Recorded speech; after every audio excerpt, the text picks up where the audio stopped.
Pemirsa, perayaan Idul Adha selalu identik dengan pemotongan hewan kurban, termasuk warga di Kota Ternate yang mengaku senang mendapatkan paket daging kurban.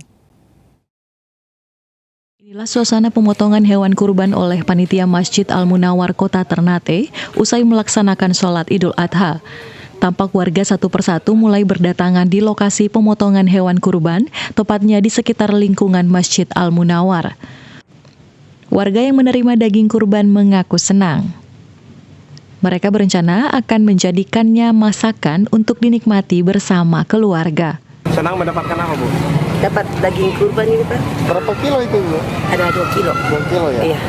Rencananya mau dimasak apa dan mau dimakan sama siapa ini? Paling sama keluarga bikin sate atau sup gitu. Pada rakyat-rakyat yang tidak mampu mendapatkan, ya alhamdulillah saya juga termasuk syukuri dapatkan jatah. Itu aja. Rencananya mau dimasak apa dan dimakan sama siapa, Pak? Sama keluarga, sama istri, sama anak-anak. Mau dimasak apa ini kira-kira? Kira-kira mungkin rendang atau apa. Ya, bisa disate juga, insya Allah. Diketahui sebanyak 22 hewan kurban yang disembelih oleh panitia terdiri dari 17 ekor sapi dan 5 ekor kambing. Kurang lebih 500 paket daging dibagikan kepada warga sekitar di hari itu.